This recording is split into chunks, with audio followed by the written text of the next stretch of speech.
গায়ের রং কালো ছিল বলে কিছুতেই বিয়ে হচ্ছিল না।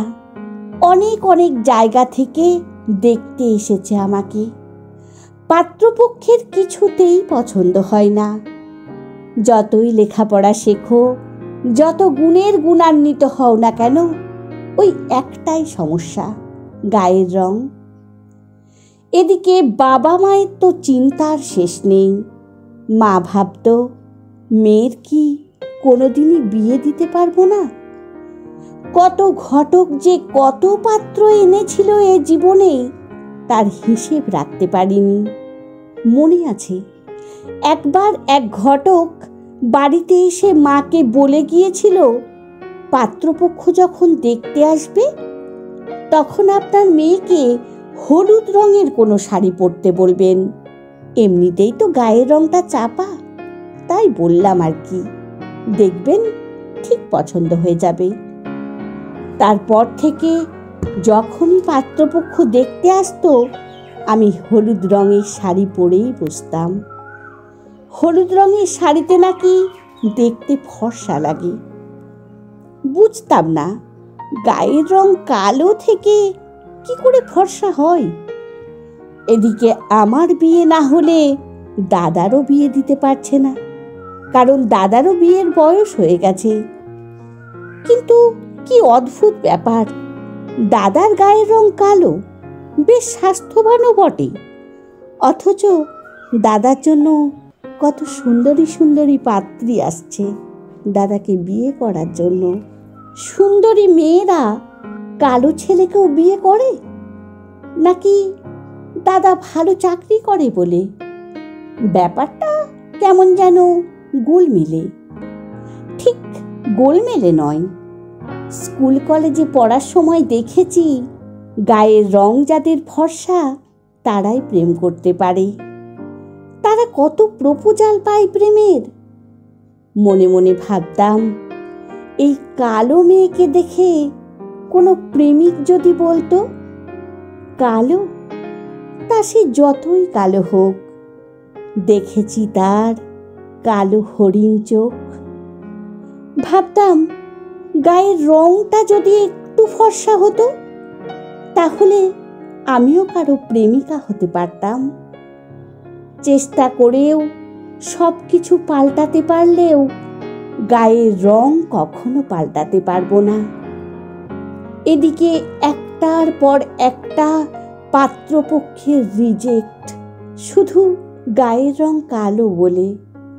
অথচ কবিদের কবিতায় কালো মেয়েরাই কৃষ্ণকলি, লেখকদের গল্পে কালো মেয়েদের বিয়ে হচ্ছে রাজপুত্রের সাথে, কিন্তু বাস্তব এর উল্টো।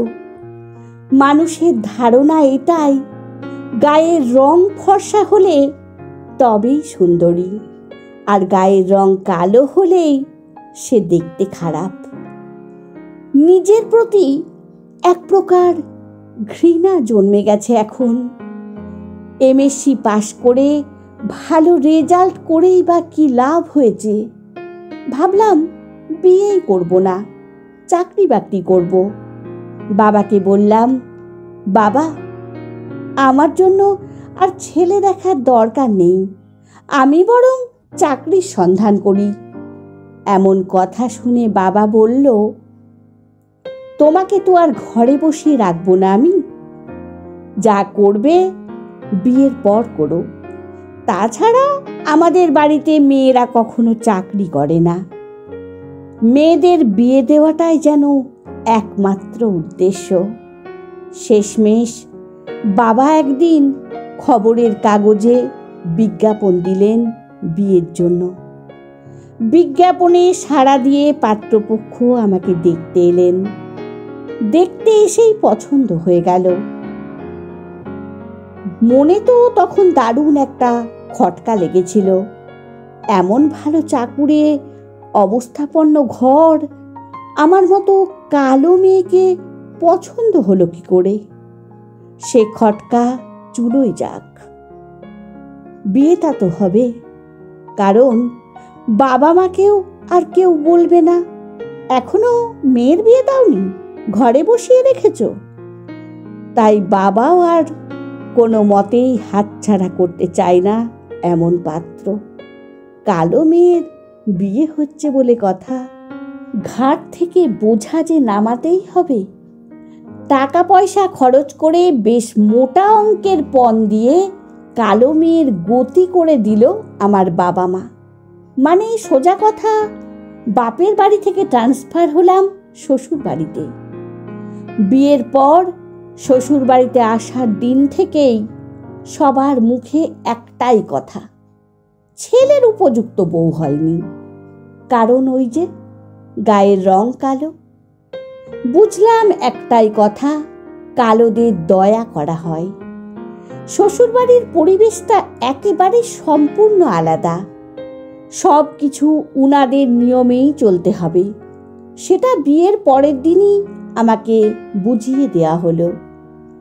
অত বড় বিরাট বাড়িতে আমার সব ঘরে যাওয়া নিষেধ।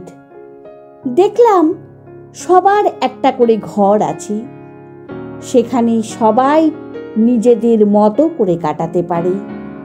আমি যে ঘরটায় থাকি সেটা আমার নয়, আমার পতিদেবের। ভীষণ মেজাজ উনার। আস্তে আস্তে আমি হয়ে গেলাম ওই বাড়িতে বাড়ির কাজের লোক। বিয়ের পর রান্নার লোককে আসতে বারণ করে দেওয়া হলো, কারণ আমি এসে গেছি। বাড়ির সবার সব স্বাধীনতা থাকলেও আমার নেই। গায়ের রং কালো বলে সব জায়গায় নিয়েও যেত না আমাকে। উনাদের অন্যায় আবদার সবটুকু মেনে নিতেই হবে। মোটামুটি 1.5 বছর এভাবেই কাটলো। কিন্তু এভাবে আর কতদিন? বাড়িতে মাকে সব জানালাম। মা বলল, মেয়েদের সব পরিবেশেই মানিয়ে চলতে হয়। ধৈর্যের তো একটা সীমা আছে। কত আর মেনে নেব যে বাড়িতে নিজের স্বাধীনতাটুকু নেই, সম্মান নেই, কারো থেকে ভালোবাসা পাওয়ার নেই। সবটাই ওদের মন মর্জির মতো চলতে হবে। সেখানে থেকে কি লাভ? খেয়ে পড়ে বেঁচে থাকার মধ্যে জীবন চলে না। তাই দম বন্ধ করা জীবন থেকে বেরিয়ে চলে এলাম একদিন। বাপের বাড়িতে ফিরলাম। বাবাকে বললাম, বাবা, আমি ডিভোর্স চাই। ও বাড়িতে আমি আর থাকতে পারবো না। বাবা মা অনেক চেষ্টা করেছে আমাকে ওই বাড়িতে পাঠিয়ে দিতে। আমি আর ফিরে যাইনি। সব কথা বাবাকে একদিন বুঝিয়ে বললাম। বাবা বুঝলেও মা কিন্তু বুঝতে রাজি নয়। আমি আমার জেদে অনড়। অবশেষে 1 বছরের মধ্যে আমার ডিভোর্সও হয়ে গেল। ততদিনে দাদার বিয়েও হয়ে গেছে। বাড়িতে ডিভোর্সি মেয়ে বসে থাকলে কেউ ভালো চোখে দেখে না। গলায় কাঁটার মতো যেন কিছু একটা বিঁধে থাকে মনে হয়। এদিকে পাড়া প্রতিবেশী, সমাজ, সজ্জন সবার কাছে আমি যেন বেমানান, কারণ আমি ডিভোর্সি। আমাদের সমাজে এখনো নাকি ছেলেরা ডিভোর্স দেয় আর মেয়েদের ডিভোর্স হয়। অদ্ভুত ব্যাপার সব। দুজন মানুষ বা পরিবারের সঙ্গে বনিবনা হয়নি তাই তারা আলাদা থাকতেই পারে, কিন্তু এমনভাবে বাঁকা চোখে দেখবে মনে হয় মেয়েরাই দোষী। আর এটা নিয়ে মেয়েরাই বেশি মেয়েদের বাঁকা চোখে দেখে। তারপর থেকে আমার জীবনের 15 বছর কেটে গেছে। এই কালো মেয়েটাই এখন ঘোর সংসারী। আমি নতুন করে সংসার পেতেছি। কালো মেয়েরাও যে সব কিছু পারে। আমার এখন 51টি পরিবার, 2টো কুকুর, 5টি বিড়াল, 12টি পাখি আর আমি। অবশ্য এই পশু পাখি দেখার জন্য একজন আছে, যাকে আমি দিদি বলি। দিদিও একা, স্বামী সন্তান কেউ নেই, আমার বাড়িতেই থাকে। তাছাড়া এত সব কিছু দেখভাল করার আমার সময় কোথায়? কারণ আমাকেও সরকারি দপ্তরের বড় একটা পদ সামলাতে হয়, আবার এদিকে একটা এনজিও চালাই। ব্যস্ততার জীবন, নানান কাজের মধ্যে আনন্দে কেটে যায়। আসলে সব কিছুর জন্য চাই মনের জোর। কে বলেছে মেয়েরা পারে না? ডিভোর্স হওয়ার পর বাড়ি থেকে বেরোতাম না। তারপর ভাবলাম নিজেকে ঘুরে দাঁড়াতেই হবে। চাকরির জন্য নিজেকে প্রস্তুত করতে লাগলাম। টানা 2 বছর কঠোর পরিশ্রমে চাকরিটা পাই। চাকরি পেয়ে বাবার বাড়ি ছেড়ে চলে আসি ভাড়া বাড়িতে। তারপর আস্তে আস্তে 3 কাঠা জায়গা কিনি, আর সেই জায়গায় আজ একটা 2 তলা বাড়ি, যেখানে 4-4টে ঘর। সবকটা ঘরই আমার। আর এই বাড়িতেই সংসার পেতেছি পশু পাখির সাথে। আজ আর কেউ কালো বলে অপমান করে না। চারিদিকে শুধু আলো আর আলো। কালো মেয়ের ঘর যে এত আলো হতে পারে, আমিও কি কখনো জানতে পেরেছিলাম?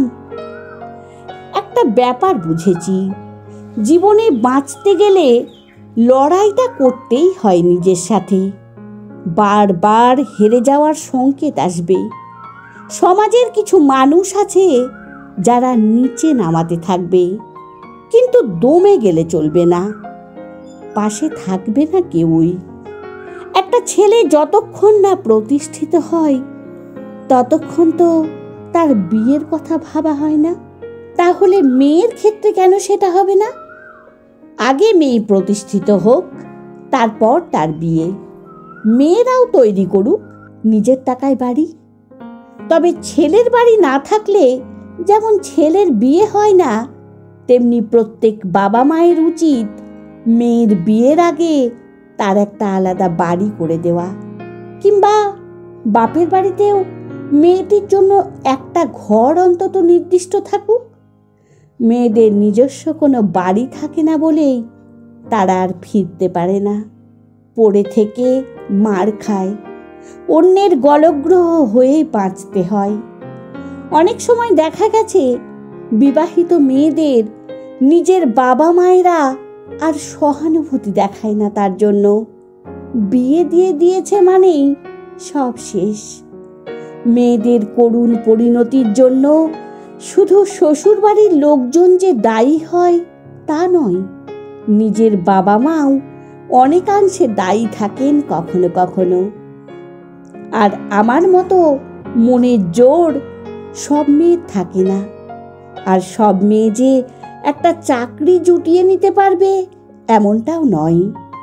তাই গায়ের রং কালো হোক বা ফর্সা, উচ্চ শিক্ষিত হোক বা কম শিক্ষিত, তার যেন থাকে একটা নিজের বাড়ি। তার আগে দরকার মেয়েদের স্বাবলম্বী হওয়া। মেয়েদের নিজস্ব কোনো বাড়ি নেই, হয় বাপের বাড়ি নয়তো শ্বশুর বাড়ি। তাই প্রয়োজন তার নিজের বাড়ি, একেবারে নিজের, ঠিক আমার মতো ঘরণী, যার অন্তত নিজের ঘর আছে। বন্ধুরা, গল্পটি কেমন লাগলো জানাতে ভুলবেন না। কলমে সরজিৎ ঘোষ, কণ্ঠে সোনালী।